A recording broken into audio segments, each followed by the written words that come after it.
Bonjour à tous et bienvenue sur ces workshops. Alors, aujourd'hui c'est un petit peu spécial dans le sens où c'est pas vraiment un tutoriel sur Photoshop, ni vraiment sur Lightroom, mais plutôt une démonstration de ce que je peux faire en général comme manipulation pour une photo qui correspond à mes attentes. Donc dans le cas présent, on a la photo ici qui a été prise à Venise et le but final est d'arriver à voir ceci. Donc c'est un petit peu style photo, carte postale et autres. Donc ceci, de nouveau, ben, c'est ma vision des choses, c'est comment moi je le ressens et comment moi je l'aime. Après, il y a toujours moyen de discuter avec on aime ou on n'aime pas. D'accord. Donc le plus important, c'est de voir un petit peu pourquoi j'utilise Lightroom et pourquoi dans certains cas je vais passer dans Photoshop. Donc, alors, la première chose que je vais faire avec cette photo, il faut savoir que cette photo a été prise en RAW. Donc, j'adore tirer en RAW. L'avantage du RAW, c'est que déjà, vous avez un bon gros fichier qui vous permet de faire certaines manipulations quand c'est nécessaire. Ça vous permet de faire de grands tirages si vous le souhaitez. Ça vous permet aussi facilement de gérer tout ce qui est balance des blancs, ce qui n'est pas toujours le cas du tout avec le JPEG. Donc dans un cas comme celui-ci, la première chose que je vais faire, c'est en premier régler ma balance des blancs. Donc je suis dans Lightroom, et dans Lightroom, ben, vous avez l'onglet Bibliothèque qui vous permet de gérer vos photos et de les sélectionner. De l'autre côté, vous avez un onglet Développement, et c'est dans l'onglet qu'on est actuellement. Ici dans Lightroom, ce qui est assez sympathique, c'est que vous avez la petite pipette qui est ici, qui vous permet de définir votre balance des blancs. Une fois que vous allez sélectionner cette pipette, tout ce que vous allez sélectionner comme zone ici va vous permettre premier de déterminer votre balance des blancs et de deux, vous aurez le petit preview qui est ici. Donc première chose, normalement, ce qu'on fait, c'est qu'on essaie de sélectionner un gris neutre, d'accord, ou une zone blanche. Dans un cas présent, ici par exemple, tout ce qui est orange ici devrait normalement, on va dire, être plus ou moins blanc. Donc, quand je sélectionne ici, vous voyez qu'en haut à gauche, il me donne un preview de ce que je devrais avoir. On va faire le test. Voilà, donc à mon goût ça donne bien. Après c'est vrai que ça pourrait être un peu plus chaud, mais j'avoue que je l'aime très bien comme ça. Donc une fois que j'ai réglé ma balance des blancs, de là, ce que je vais faire maintenant c'est je vais travailler un petit peu sur la luminosité et le contraste de cette photo. Donc dans tout ce qui est luminosité et contraste, ici soit je pourrais utiliser le menu d'exposition. Personnellement, je suis pas grand fan parce que je trouve que c'est directement très dur. Donc, j'utiliserai plutôt après. Dans un cas comme celui-ci, je vais plutôt travailler sur mes tons foncés que je vais éclaircir et je vais diminuer un petit peu mes tons clairs. Pourquoi je vais travailler sur les tons clairs qui sont ici? Donc, soit si je les augmente, vous voyez, on a l'impression qu'on a augmenté la luminosité des lampadaires et autres. Et si je la descends, vous voyez que ça diminue. Ça veut dire simplement que tout ce qui est ton clair, je peux soit les diminuer, soit les augmenter. Dans un cas comme ça, ici par exemple, je vais le mettre comme ceci. Là, je vais augmenter un peu. Maintenant, je vais un peu travailler ma luminosité, mais pas trop. Et un petit peu mon contraste. Voilà qui est fait. Voilà, donc on a traité la balance des blancs, on a traité la luminosité. Maintenant, ce que l'on va faire, c'est que, vous voyez, j'ai l'impression que cette photo penche un peu. Pour tout ce qui est rectification de ce genre de choses et recadrage, on a le petit cadre qui est juste ici au-dessus. Donc de là, soit je peux manuellement arriver, venir sur les coins et le changer, soit il y a un outil ici l'outil redressement. Quand je clique et je peux tracer une ligne qui est censée être mon horizon. Dans un cas comme celui-ci, je suis pas sûr à 100% que ce soit le bon outil, mais on va voir. Voilà, dans le sens où ici il n'est pas toujours évident de déterminer où est l'horizontale de la photo. Par exemple, si vous êtes sur un paysage et autres, c'est beaucoup plus facile. Là, il suffit de tracer un trait et vous êtes presque sûr d'être bon. Donc voilà, le redressement a été fait. Donc, maintenant que j'ai ça, autre chose que j'aimerais traiter, c'est que vous voyez maintenant qu'on a augmenté la luminosité, on a tout ce qui est bruit. Il faut savoir aussi que à la base, cette photo, donc elle est petit prise sur la pluie. Heureusement, ça ne se voit pas. Donc attention que quand vous shootez sous la pluie, première chose à faire, vérifier qu'il n'y a pas de gouttes d'eau sur votre lentille. Sinon, tout ce que vous faites est bon pour la poubelle, parce qu'à rectifier, c'est relativement compliqué. Donc, ici dans ce cas-ci, comment sait-on que c'est une pause longue? Tout simplement en regardant l'eau. Donc, j'ai donné un stage il n'y a pas très longtemps où justement on parlait de pauses longues et autres.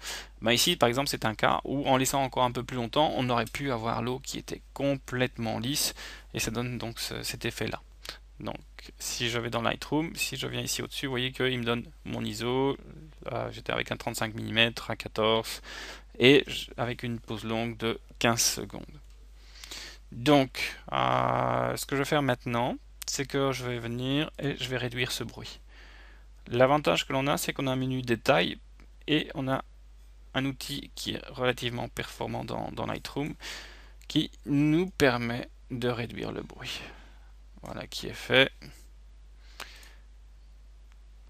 Je vais vérifier que j'ai pas perdu trop de détails. Donc ça veut dire que ça lisse un peu la photo, mais pas trop. On verra après comment accentuer certaines choses dans Lightroom. Mais on voit que ça c'est l'avantage aussi du fichier RAW, c'est que j'ai toujours énormément de détails. Ok, parfait. Donc j'ai rectifié mon bruit. Maintenant ce que je vais faire c'est que ici ce que j'aimerais bien c'est rectifier certaines choses. Donc vous voyez qu'ici on a une grue. Ici on a un halo, donc je vais peut-être juste en profiter pour recadrer et regarder un petit peu ce que j'ai pas besoin. Donc ça, si je peux le réduire, ça me fait très plaisir. Ici j'ai pas besoin de ceci, pas trop en tout cas. Voilà, on va dire que j'ai ce qu'il me faut. C'est maintenant que je vais commencer à aller avec mon ami Lightroom. Avec mon ami Photoshop. Donc ici, c'est assez facile, les deux travaillent ensemble, je fais un petit clic droit, modifier dans CS6, il va me lancer Photoshop, on va attendre qu'il me l'ouvre. Alors, choisir le bon profil, et voilà, nous y sommes.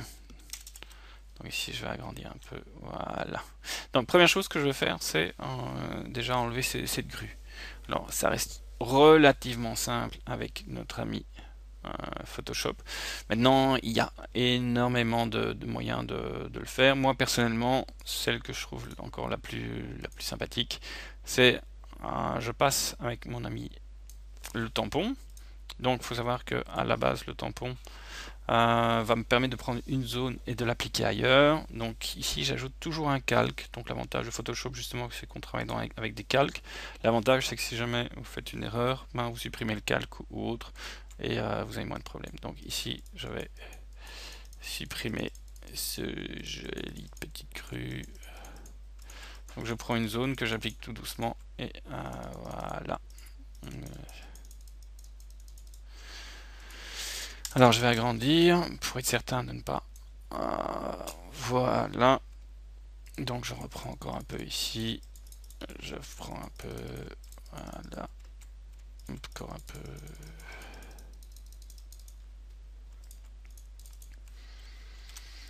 Alors, je vais créer une copie de ce que j'ai fait. Et alors, dans certains cas, comme celui-ci, ce que j'aime bien, c'est venir, je sélectionne la zone en question.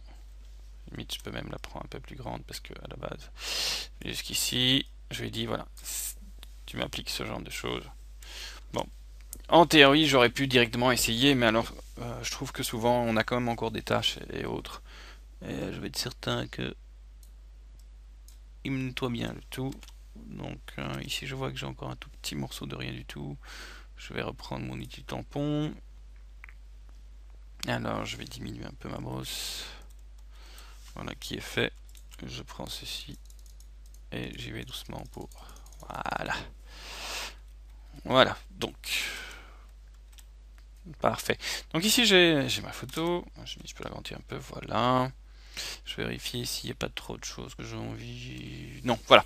Donc, alors, maintenant que j'ai effacé cette grue, donc pour vous donner une petite idée, c'est avant, après, rien de vraiment spectaculaire. Maintenant, ce que j'aimerais bien faire, c'est travailler sur le détail du bâtiment qui est ici. Donc, première chose, de nouveau, encore, c'est créer une copie.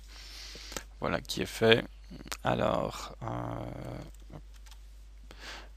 maintenant, par rapport à cette copie, je vais accentuer. Donc, pour tout ce qui est accentué, j'aime vraiment beaucoup utiliser ce qu'on appelle le pass haut. Donc pass haut va nous permettre d'accentuer les détails. Bon, ici j'explique pas vraiment le principe du pass haut et ainsi de suite, ça fera partie d'un autre tutoriel au moment voulu. Donc ici dans ce cas-ci, ce que je vais faire, c'est que je vais le passer en mode incrustation. Voilà qui est fait, et donc avant, après. Donc vous voyez que vous gagnez quand même en netteté. Donc je vais vous voilà. Donc ça c'est avant et ça c'est après. Okay. Bon maintenant par rapport à ce filtre, je vais utiliser maintenant un masque de fusion. Qu'est-ce que c'est un masque de fusion? C'est simplement un masque dans le cas présent qui va me dire tiens voilà, j'aimerais bien que le filtre s'applique que seulement à certaines zones. Donc dans un cas comme celui-ci, par exemple, avoir ce genre d'effet dans le ciel m'intéresse très peu. La même chose pour le piqué qui est là. L'eau à la limite. Ouais, l'eau